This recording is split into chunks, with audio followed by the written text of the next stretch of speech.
Hello, fellow travelers, and welcome to another episode of Vertical Stars Podcast fourth season. How my loyal listeners, thank you for continued support. Enjoy this very special episode because Greg Weisman, the creator of Gargoyles, boards the mothership. Now come aboard as we go traversing the stars. Hi, Mr. Weisman. Thank you so much for the Vertical Stars Podcast.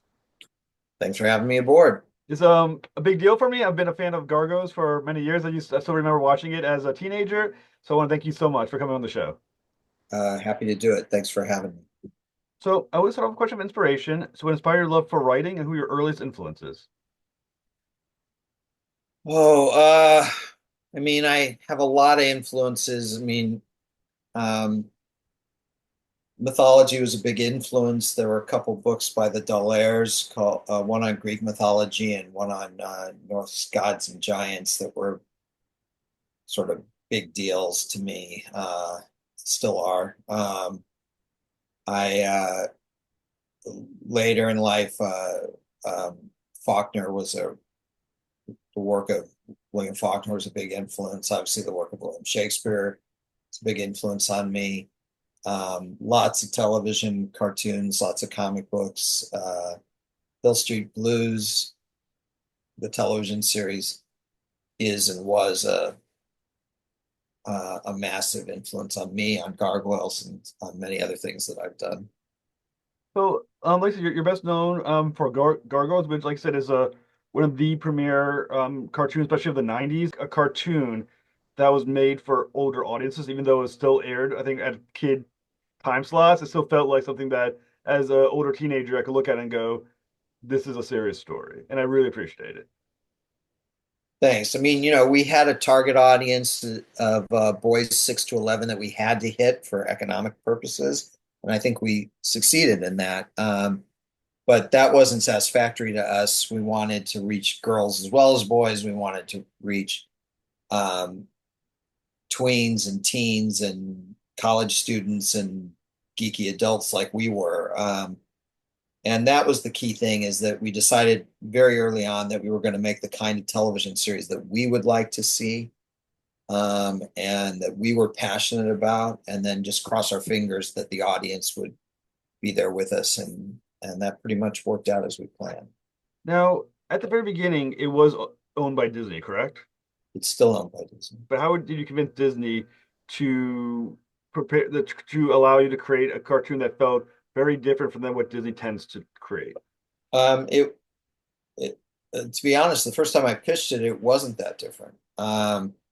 We were very much inspired by a TV show that was part of the Disney afternoon called the Disney's Adventures of the Gummy Bears, which was a big favorite of mine, created by a guy named Jim Magon, um, that we thought was fantastic, but didn't seem to get a lot of respect in the industry. I think because it was named after a candy, so people just assumed it was kind of this sickly, sweet, silly show. Yeah. But in fact, it had this rich medieval backstory and all this interesting stuff going on, great comedic villains. It was a comedy, but it was an adventure show. And when I started creating Gargoyles with my team, I was very much creating something in the mode of Gummy Bears, a comedy adventure show. But it was the '90s, and we wanted it to get more respect. And in the '90s, everything had to be edgy. Edgy was a buzzword in the '90s. And so we did two things to make it edgier. One was, instead of cute multicolored bears bouncing around, we'd have cute little multicolored monsters flying around. And instead of setting it in this sort of pastoral medieval time, our story would start there, but we would put our gargoyles to sleep for 1,000 years and wake them up in modern day Manhattan. And so doing gargoyles instead of bears was edgier. Doing modern Manhattan instead of pastoral, vaguely European times, medieval times, was edgier. And I pitched that show to Michael Eisner, who at the time was chairman of the Walt Disney Company, and he passed on it. He didn't like it. But my immediate boss, a guy named Gary Kreisel, still thought there was something in the idea, and he suggested I work on it some more. So I pitched the comedy show to a guy named Tad Stones, who was the creator of Darkwing Duck and had been one of my mentors um, in teaching me how to develop a TV series. And Tad worked at TV animation with me, but he had previously worked at Disney feature animation. And he still had friends there. And Tad, I think, had seen an early cut before it was released of Beauty and the Beast.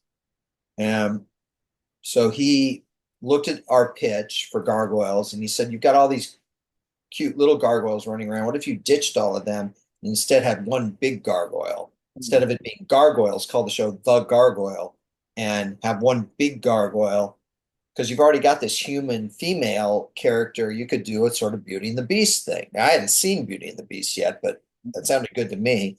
And my background was really in superheroes. I'd worked at DC Comics for years. I'd been a staff, I mean, associate editor there, and I'd been a freelance writer for them. So I teamed up with a guy named Greg Guler, who was at Disney at the time, but who I knew from my DC Comics days. And the two of us created Goliath. And there was no version of Goliath in the comedy development. There was a version of almost every other character, but not Goliath. And we took the comedy show and put it through the prism of Goliath and came out the other end fundamentally with the show that everyone knows. And it's a longer story, but the shorter version is that after another false start, we pitched this new show, this action drama to Eisner, and he approved it. So, saying how did we get away with this at Disney? It's actually the reverse. I was pitching another comedy adventure show with cute Yeah. little monsters, and they said no to that. But then I made it a more serious show, and they said yes to that. So it wasn't a question of, did I trick them or something? I just, that's what they were looking for, was something different. They wanted something different. That's crazy because like I said, when I was watching the cartoon, my thought, like I said, before I saw it, I was like, well, also you were influenced from Batman animated series, the darker tones, everything else. But it's funny that was actually the opposite. You actually were more influenced by a more kid-friendly show. That's totally opposite of than what it looked like. Well, I mean, there's some truth in what you're saying because I wouldn't say we were influenced so much by Batman. Is that Batman was sort of like proving that you could do a more adult, Hmm. darker show. So I don't think our show was influenced by Batman, but the fact that Batman the Animated Series existed absolutely, for lack of a better term, you know, gave us confidence that what we were trying to do could work. And that's on top of the fact that if I, and this isn't a big secret, but we stole all sorts of people from Batman the Animated Series. My partner on the show, Frank Parr, was a director on Batman. Michael Reeves, our story editor, had been a writer and story editor on Batman. And there were other people we grabbed over. So I mean, we had a lot of experienced Batman people on the show, in part because the people at Disney, a lot of them hadn't done this kind of work before. Um, but I think Batman and Gargoyles are two very different shows, but they are of an era. And Batman was very episodic. We were episodic but sequential, so we had more serialized elements to what we were doing. But Batman is a much darker show. I mean, literally, Batman's backgrounds are drawn on black paper. Ours weren't. And in fact, it's the reverse because since the gargoyles are only awake at night, that's their whole world. And we wanted it to be a world full of colors. I mean, it's not bright yellows and oranges. It's like, purples and navies and magentas and all this sort of and neon and all this sort of rich color of a New York Manhattan night. But we wanted our show to be colorful, just in darker tones. Whereas Batman is truly dark, and the attitude between our two leads was very different. Between Batman and Goliath Goliath is fundamentally an optimist. He has dark moments, but he's basically a guy who believes that humans and gargoyles can get along, and that we can make the world a better place. Batman is trying to protect um, from what he sees the world as, which is a dark place that needs a protector. Um, and and so, they're fundamentally very different shows. But again, the very fact that Batman existed is what, you know, made us possible. If there had been no Batman first, I don't know if Disney would have taken the chance on this. Now, how soon into the creation did Demona show up as a character? Demona was in there almost from the very beginning. She started in the comedy development as the leader of the Gargoyles. Her name was Dakota then, and she was the leader. And while we were working on the early days of development of the comedy adventure version of the show, Dakota just seemed boring. And so we flipped her, we renamed her Demona. This is even in the comedy version, and sort of promoted one of the young characters named Amp to be the new leader. And Amp is more or less a version of the character that you know as Brooklyn. Um, Later in the comics, I used the name Amp for a British gargoyle, just, for fun, for my fun, frankly, is I used the name Amp. But Amp back then was a version of Brooklyn, though he looked a little more like Lexington than Brooklyn. But personality-wise, he was definitely Brooklyn. And Demona, that is Dakota, became Demona, and she became the one evil gargoyle. Then when we created Goliath and we redid the whole show, Demona became Goliath's ex-mate, the mother of their daughter Angela, and this sort of genocidal maniac, but a complex genocidal maniac. So, Demona became this very rich character, but she too had origins in the comedy development of the show. So, like I said, we're going to dive more into her in just a minute. When did her connection to MacBeth show up in the development process? During we figured that out during the writing of season one. We I mean, I remember being at lunch at a place called the Eclectic Cafe, which was just across the street from our offices, with Frank Parr and Michael Reeves, and we were discussing that we needed a new villain for the series, and I suggested that let's get someone who's kind of like an evil Bruce Wayne. In other words, no superpowers, but just a lot of technology to make up for that fact, and just an amazing fighter and that kind of thing. And I said, and that'd be great, but it'd also be great if there was some sort of connection to gargoyles. And we talked about him being this immortal Scottish king. And once that got brought up, I thought, just the phrase immortal Scottish king, suddenly, MacBeth came to mind. I'm a huge Shakespeare fanboy. And I said, let's call him MacBeth. That's a great supervillain name.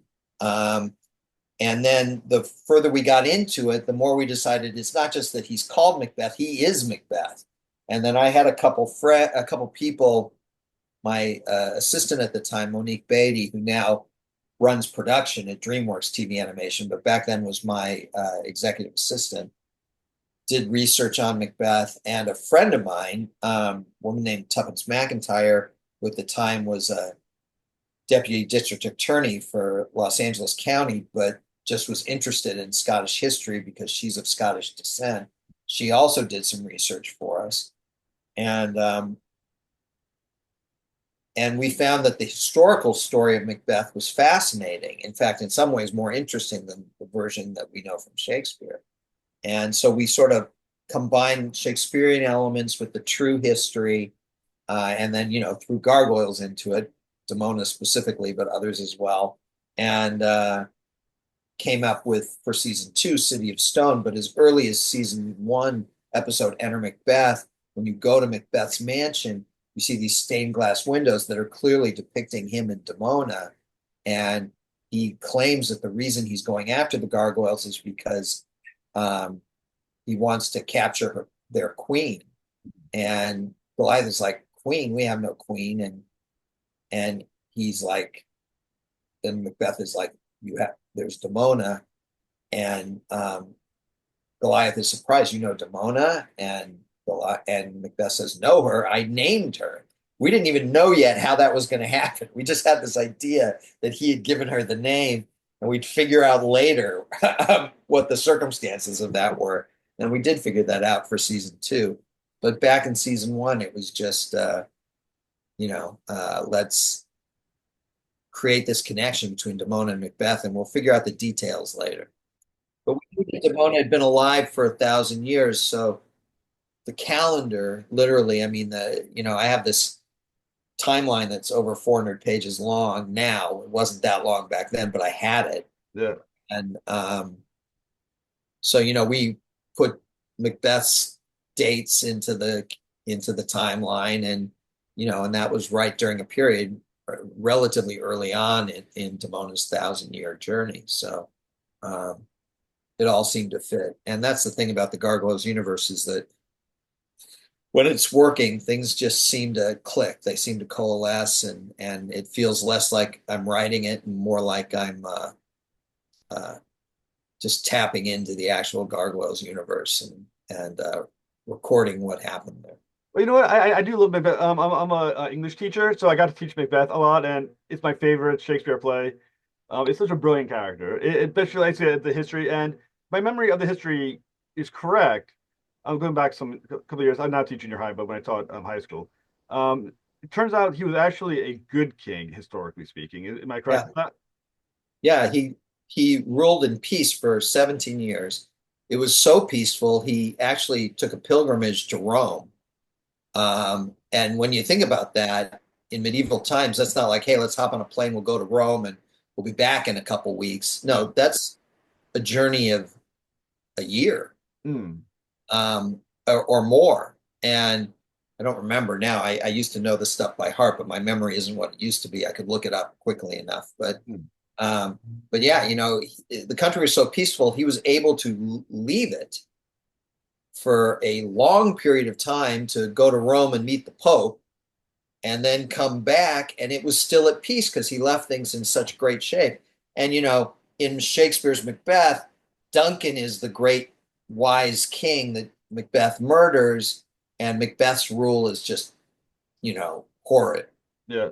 Um, is just one horror after another. But in fact, it was the reverse. Duncan was a very weak king, um, and there was constant conflict under Duncan, and then Macbeth took over and ruled wisely for 17 years until Duncan's son, Malcolm Canmore, recruited the English to defeat Macbeth. And if it hadn't been for an invasion, an external invasion of the country by the English, um, it probably would have gone on peacefully, but instead there was years and years of conflict. Now, when you're thinking That about wasn't Macbeth's fault. now, when you're thinking about the Macbeth that you created for your show, his character obviously is villainous. Did you view it as that's the Shakespeare version of Macbeth, or something happened after the rule that made him more? He's not really villainous. He's when we first meet him, and we couldn't speak to this on a kid's show. He's basically suicidal. He's been alive for 900 years, and he's tired, and he feels like he's ready to go. But there's only one way for him to die, which is or two ways, I guess you could say. Either he has to kill Demona, in which case he also dies, or Demona has to kill him, in which case she also dies. Demona, for obvious reasons, who has no desire to die, is keeping some distance from Macbeth and has been for hundreds of years. But now that the gargoyles have shown up in Manhattan, um, Macbeth feels like, oh, I'll get to Demona through them, and in essence, what he's trying to do is end his life. And we have him go through all that. We just don't speak to it because, again, kids show, right? But then over the course of the second season, after City of Stone, Macbeth finds reasons with Goliath's help and the help of others, finds reasons to start living again.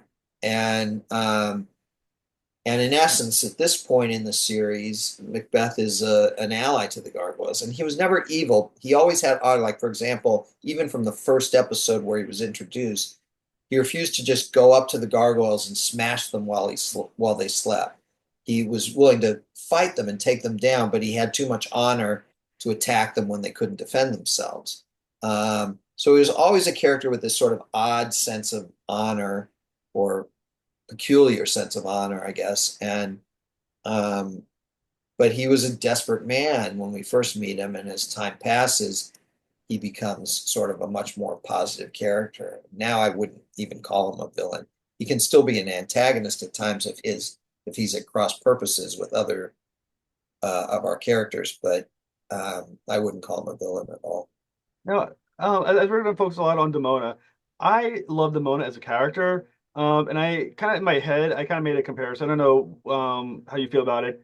That Demona is sort of like the Magneto of the show, as far as her point of view is not necessarily wrong. I mean, her view is that humans cannot be trusted. They have proven themselves untrustworthy historically speaking, but I mean, how she go about it maybe is not the best way, but she's not inherently wrong from her perspective, from a gargoyle's perspective, anyway. I think that's true. I mean, I think Magneto is, in fact, one of the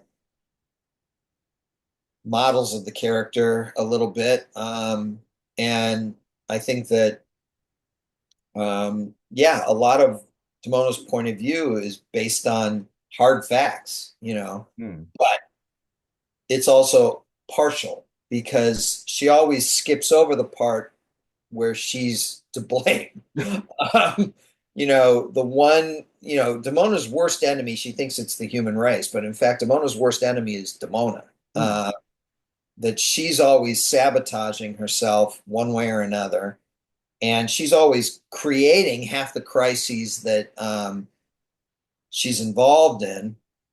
And yet she's completely incapable of acknowledging her own part in that. And that refusal to accept any responsibility for any of the bad things that happen to her is one wonderful for a writer because it makes her a very complex character and a lot of fun to write because she's smart and even witty at times uh, and dangerous and clever and powerful, but she's also uh, just incapable of accepting responsibility, and that locks her in to this sort of tragic course that she's almost always on. Um, and and it's fascinating. So we did a mini series for Dynamite last year called Dark Ages, where we saw Demona in essence as a relatively innocent, relatively naive teenager. She's a warrior, but she's young. Um, and so we've seen her all the way there, back in 970 something. And then we've seen her in all the way through to 1997 um, as this genocidal um, villain. And so part of what this new Demona miniseries is doing is filling in just a few snapshots of the gap between those two characters. I mean, that one character, those two sort of tent poles between them. So we've got Free Comic Book Day. I don't know when this podcast will be released, but we have Comic Book Day coming up this Saturday, May 3rd, as you and I are speaking. And so Demona Zero comes out on Free Comic Book Day. It's got two stories in it. One is this sort of prologue to the Demona miniseries, and the other is a little teaser for the Gargoyles Fantastic Four crossover that's coming in the fall. And then we have this 5-issue miniseries that comes out. The first issue comes out May 28th, and Demona was this is set during the 1,000 years when Demona was alive and trying to survive among humans, um, while Goliath and Brooklyn and Lexington and Broadway and Hudson and Bronx were all sleeping as stone statues. Um, and I don't want to pretend in 5 issues I can cover 1,000 years worth of content. I'm not even trying to do that. But what we're doing is taking 5 snapshots, 5 separate individual stories from Damona's life during those first 200 years of the 1,000. And each one is written by me and drawn by penciled and ink by Frank Parr. And again, Frank was my partner. We were co-showrunners on the original animated series. So it's great to be back together working with him on the book.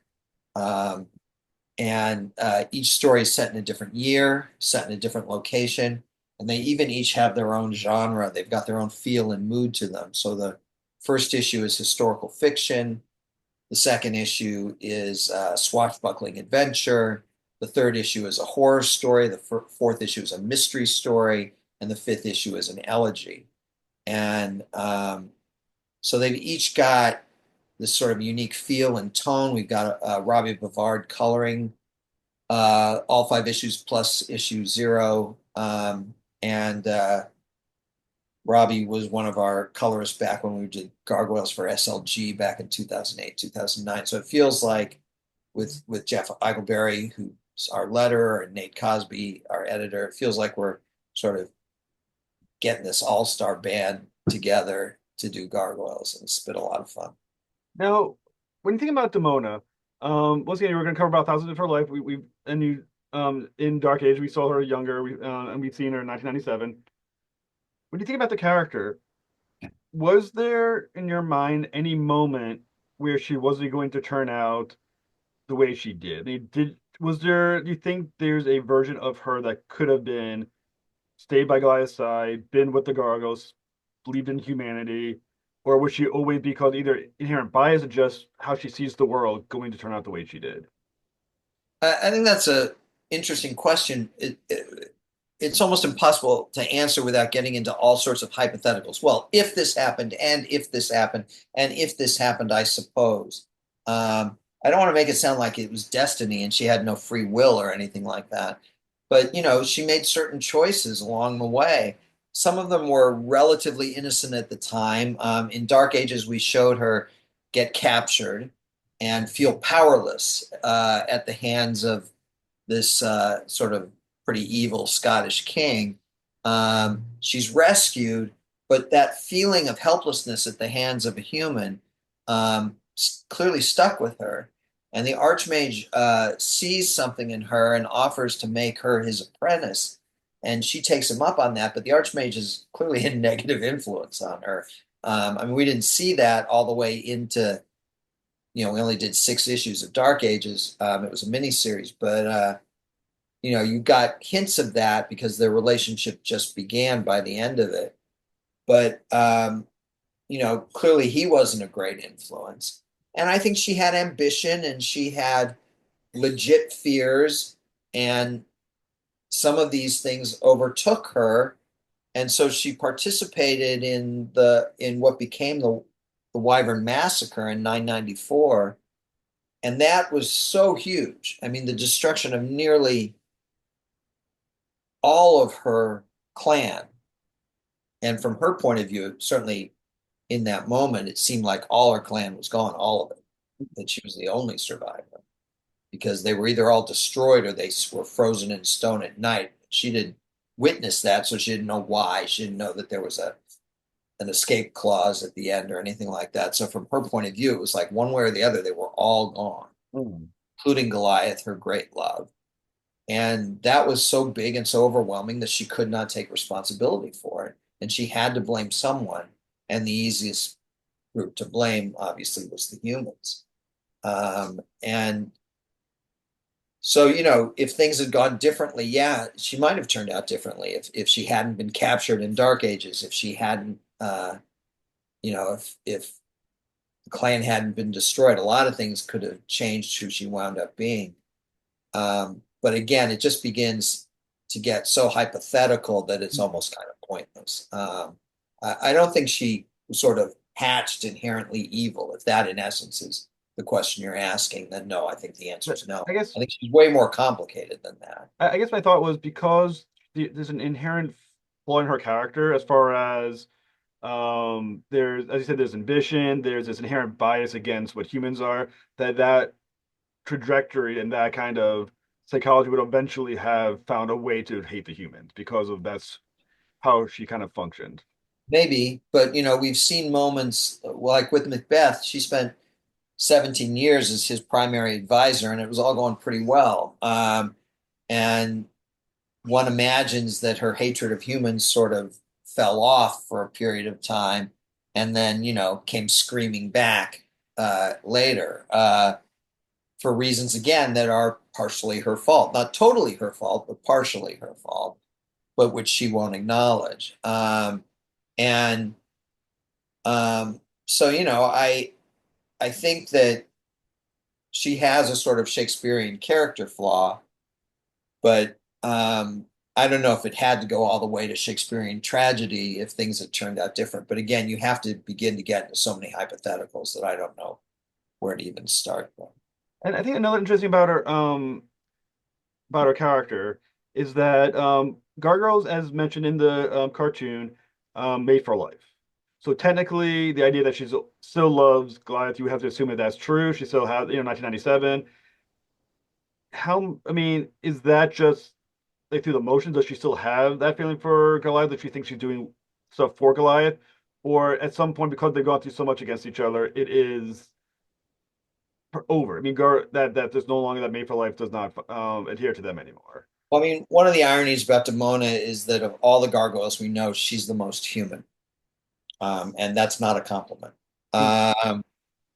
I'm not saying humane in some kind of platonic sense. I mean, she's the most human, the most culturally like a human. Um, and so some of the precepts, like mating for life, she believes in theory, but in practice, you know, Goliath commented in Gargoyles Quest, which came out earlier this year, that if he was being honest with himself, he would have noticed that they were growing apart even when they were still, you know, young. Um, and it all worked out for Goliath, I guess, in the sense that Goliath, though very gargoyle in nature, has found love again in Elisa, which is bizarre even to him because the notion of him falling in love with a human, if you had told him that before, he never would have believed you, but he has. And Damona's situation is, again, debatable. I mean, she clearly still has feelings for Goliath, but I'm not sure how positive those feelings are. Nothing flips quite like love and hate, right? Two sides of the same coin. Someone you love tremendously can easily become someone you hate tremendously, given a certain set of circumstances. Um, does underneath it all she still have some feelings for him? Probably. Does underneath it all he still have some feelings for her? Definitely. But it's obviously, there are only so many times a woman can fire a bazooka at you before you decide that it's over.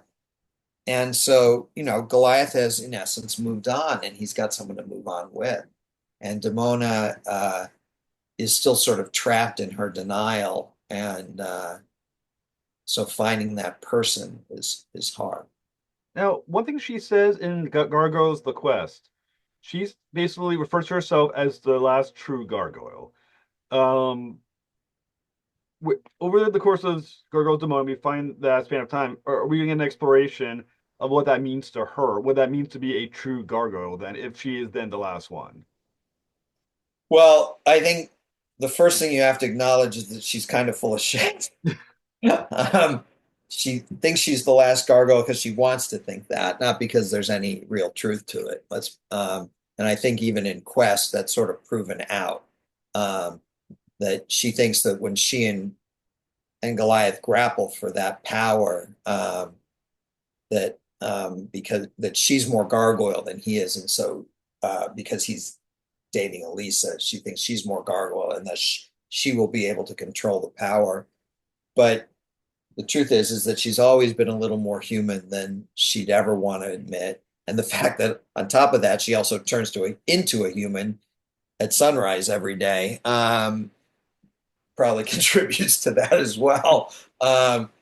So, you know, getting to your question, you have to start by acknowledging that just because she thinks that doesn't make it so. Mm. Then, in terms of the Demona miniseries, again, what you're seeing are 5 points on this 1,000-year line. So you're going to get, I think, insights into who she is and why she is what she is and how she feels. But again, as I said before, I don't want to pretend like this is some kind of full answer because it would take us 1,000 issues to cover 1,000 years, right? At least, if not more. It's great if you want. And and so we're not going to get the whole picture in five. But we are going to get glimpses of that picture very consciously and intentionally, and hopefully the readers will come out of issue 0 and issues 1 through 5 and feel like they understand Demona just a little bit more than they did before. But there's still a lot left to explore. Yeah, and I do love that about Demona because um she kind of reminds she is a very once again being uh very human in the fact that she always accuses the other side of what she is. You know, she's humans are traitors, but she betrayed her old people.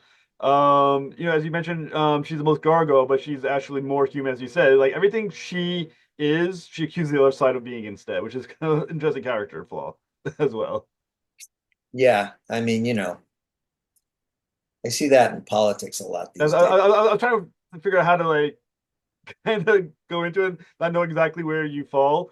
But to me, it's a very there's one party that feels very much does that all the time. I feel like that's where she's Republican. Anyways, Right. So, I mean, my politics aren't exactly a secret. So, but that is an interesting aspect of her character. Once again, having this sort of going over let's say 1,000 years, 5 issues. Is there a certain dramatic through line that you're going to that's going to remain across you say these different kind of genres as well that you're making throughout the miniseries? yeah, I mean, the heart of this through line is this character Angelica, who's a new character, not to be confused with Angela, who is Demona and Goliath's biological daughter and rookery daughter. This character, Angelica, is Demona's foster daughter, who we meet for the first time in Demona #1. And Angelica runs through all 5 issues, and she becomes not the only thing, but the main bit of connective tissue between these 5 issues. And I think their story is going to be of tremendous interest to Gargoyles fans, new and old. I do think that this is a fun place if you're not I mean, if you're an old Gargoyles fan, you're going to love this, I promise you. But if you're new and you don't know Gargoyles, you've never watched an episode or read any of the issues, this is a good jumping on point because everything you need to know will tell you in the book. I'm not saying you'll learn everything you could ever know about Gargoyles in this 5 issue miniseries, but everything you need to know to appreciate these stories will be present in the book. So it's a good place to jump on, meet Demona, meet Angelica, and hopefully get a new fan intrigued enough to go onto Disney Plus or whatever and watch the first 65 episodes of the show, the first 2 seasons. We're less enthralled with season 3, which I didn't work on, and pick up the Dynamite and SLG comics, which are also canon, and so I think this is a good jumping on point for even someone who's brand new to Gargoyles. Well, I think that's really kind of interesting. And you mentioned it a little bit on a interview that I read from I think it was on Bleeding Cool, if I'm saying that. But I read one of your interviews on Bleeding Cool about the series. And one thing that you mentioned is that Demona is immortal, Angelica is not. which is once again kind of so she's going to definitely live beyond the lifespan of her child. And usually when you have offspring, the idea is legacy. They're going to outlive you, ideally, I would imagine, and that keeps your legacy continued. However, in her case, she has offspring that she's going to outlive. How does that change the dynamic from idea of mother-daughter dynamic right there? Well, I mean, the main thing I'm going to say is you're going to have to get the book to find out, because that is the core of this our story is that Demona is sort of perpetually 35 years old throughout this 1,000 years, certainly throughout the first 200, and Angelica ages. So we meet her as a small child in issue 1, and without giving away too many spoilers, we'll see Angelica age, and Demona won't. And then on top of that, Demona is a character who sort of categorically refuses to learn from her mistakes. And Angelica is not like that. So what we have is some contrast. The subtitle of this whole miniseries is Better Angels. And Angelica, in essence, is sort of Demona's better angel for a couple hundred. Now, I know we're going to avoid spoiling territory, so feel free to um, dance around it or just ignore it completely or say move on. Also, as you mentioned, Angela is the daughter of Goliath and Demona. Angelica, do we find out her parentage other than Demona? No, it's not. It's just not even an issue. We know what rookery she comes from. You find that out in issue 1, so it's not a big spoiler. But again, biological parentage doesn't really matter to gargoyles. It's about who your rookery parents are. So from Goliath's point of view, the fact that Angela is his biological daughter doesn't matter to him at all. But he's her rookery daughter. That does matter. And Goliath has other rookery children, Gabriel and Ophelia and others. Hudson, for example, has multiple rookery children, including Goliath, including Brooklyn, Lexington, and Broadway. And Broadway's his biological son. I know this because I can step back from the universe and look at it as, creator. But the fact is from Hudson's point of view, Brooklyn is just as much his son, and Lexington is just as much his son as Broadway is. He doesn't view there's some special relationship with Broadway. I mean, he does have a special relationship with Broadway. He also has one with Brooklyn, and he has one with Lexington. And there's no significant, oh, I love him more because he's my biological son. That just isn't part of gargoyle culture. And so the thing to think about is you've got to keep in mind that gargoyles aren't just humans with wings and tails. They are an entire different species with their own culture, and children are raised by the entire clan, not just by their biological parents. All the eggs are put together. No one knows whose egg is whose. They're not supposed to know. They don't even think that's an issue or important. And they all raise the clan together. And so, again, Angela is slightly different because she was not raised by gargoyles. She was raised by 3 humans who tried their best to raise her as a gargoyle, but let's face it, they didn't know much about gargoyles. And so so Angela is sort of fascinated with her biological parentage, which Goliath worries about because her biological mother is in fact Demona, and that's kind of dangerous. But from the standpoint of the other direction, Goliath just views her as one of his children. But the difference is that Angela is with him in Manhattan, whereas the rest of his children are on Avalon, and he doesn't get to see them that much. And with Angelica, her biological parents were from this clan that we meet in issue 1. But in essence, she begins traveling with Demona, who becomes her de facto foster mother. It's not like formalized in any way. And Demona's not her biological mother and isn't even her rookery mother, but she becomes, in essence, her de facto foster mother. So she wasn't at the Wyvern Castle at all at that point. Angelika, no, Okay. she was never with her.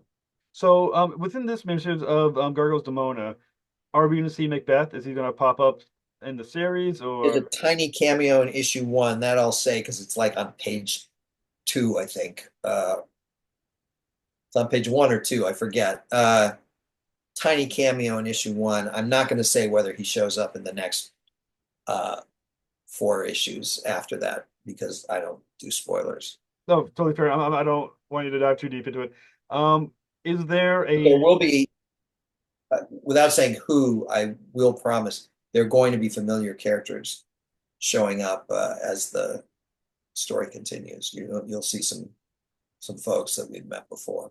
is there an overarching villain to the series? You don't have to go into detail, but is there one that's over, or it's per, or is issue its own? Because you said different timeline, different point, its own kind of like storyline. Yeah, like I said, there's connective tissue. I'm not going to go into the details of it. And each story sort of stands alone, but there is connective tissue between them, and that includes elements of villainy, I suppose. But I'm not going to get into much detail there. Now, and you said this is a 5 issue miniseries, correct? Yeah. Are we also going to get a continuation from the quest as well? Yeah, we are planning another Gargoyles number one, volume two, another 12 issue series. Can't go into any details about that, but that is in the works. And um, I don't have any dates or anything on that, but that's coming. The only thing that's been announced so far beyond Gargoyles Demona is in the fall we're doing a couple of Gargoyles Fantastic Four crossovers. Marvel's doing one. I mean, I'm writing both of them, but Marvel's doing one, publishing one, and Dynamite's publishing one. And um, Does that exist within continuity? they're in continuity with each other. Okay, that's cool. Yeah, and you're writing both or writing the Dynamite one? I'm writing both. Oh, very cool. Because I think Fans Force is another great group of characters, and these are no, okay, never mind. The pack. I was gonna say that the first superpowered humans they really have met, but the pack became superhuman at some point. Yeah. Yeah, we do sort of Gargoyles is always sort of a backdoor superhero show. I mean, it's definitely in the superhero genre, which is kind of a mutt genre, because when comics were first being made and you have to put them issue out every month, you're constantly searching for ideas. So they borrow from science fiction, they borrow from fantasy, they borrow from sword and sorcery, they borrow from detective fiction, from horror, from wherever they could borrow from in order to come up with another story. Um, uh, and that's what superheroes have always been, and that's the genre that Gargoyles are in. But we're less surface superheroes because I have a lot of people running around in capes and tights and that kind of thing. And superpowers are clearly rarer in the Gargoyles universe. But yeah, I think it's fair to say that Wolf and Jackal and Hyena are supervillains, and one could argue that Xanatos is not that far removed from Tony Stark, and MacBeth isn't that far removed from Bruce Wayne, and those things were influences on us without a doubt, and uh, we just didn't do any of the sort of obvious capes and tights things to sort of label it as superheroes, but it's in that genre. Now, if it's okay, I'm going to jump a little bit into rumor. Feel free to ignore it completely, and well, feel free just to outright and say I'm not talking about it. There's also been rumors for a while about Gargoyles having a movie, especially live action. Is that a thing, not a thing, rumor or not rumor? It wasn't a rumor originally. There was definitely movie development back in the 90s, maybe even into the early 2000s. I can't quite remember, but then it died out. And then there was an April Fool's joke on the internet that was published, I think, on April 1st. I forget what year, saying that Kenneth Branagh was making a Gargoyles movie with Marvel that would, I think, make it part of, connect up to the first Thor movie or something like that. And it was April Fool's Day joke, Yeah. which was fine, except the problem with the internet is that, someone sees that who didn't see it on April Fool's Day, Yeah. sees it 3 months later, doesn't notice the date on the original Hmm. posting, and goes, "Oh my God, Kenneth Branagh is doing a Gargoyles movie." And this surfaces, I would say, every, I don't know, 5 or 6 months. And I have to debunk it and point out this was an April Fool's Day joke. Yeah. Um, and just the fact, honestly, just the fact that I'm talking about it here, someone will take this out of context, find that article, and again, I'll have to debunk it. So that wasn't true. There was some talk at some point. Um, uh, Jordan Peele had an interest in exploring doing a Gargoyles movie. I think that was legit. I made contact with Jordan briefly, um, but nothing came of it. And so now there's no live action Gargoyles movie in the works, and hasn't been since, I would say, the early 2000s. There is a live action Gargoyles television series that's being developed by Atomic Monster for Disney Plus. But that I've signed an NDA about, and that other than stating that it exists, because that was press release, so Yeah. I'm allowed to say it exists. But that's in development. Otherwise, I signed an NDA. I can't talk about. No, no, I totally understand. Totally understand. Um, but it talks, I think, to the quality of the series that 30 years later, you still have people like me hounding you for more gargoyles on TV, in film, in comics. It really, I think, is a testament to just how great of a show you created. Yeah, and I'm thrilled about that. I mean, we last July in Minneapolis, we had a big Gargoyles 30th anniversary party get together at Convergence in Minneapolis. I was there, Keith David, the voice of Goliath, Bridget Bacco, the voice of Angela, um, Tom Adcox, the voice of Lexington, Zara Fuzzle, the voice of Shahrazad. We had we had just a bunch of old fans and new fans, and we had a blast, and it's very gratifying. Uh, Gargoyles is one of the great loves of my life, and I love the fact that we have these fans, and some of them have been with us for literally 30 years, and there are creators like Frank Parr, like Keith David, who've been on it for longer than 30 years. And and myself. So, I go back to 91 with this project, which is, 34 years at this point, or nearly. And the fact that it's still a living, breathing property makes me incredibly happy. I mean, I love writing Gargoyles comics. I mean, I truly love doing it. It's a joy to me, and I love, each time an issue drops and the fans get to see it, you know, um, it just makes me really happy. Well, like I said, I want to, on behalf of all the fans, I want to thank you for keep doing the comics and keeping it alive.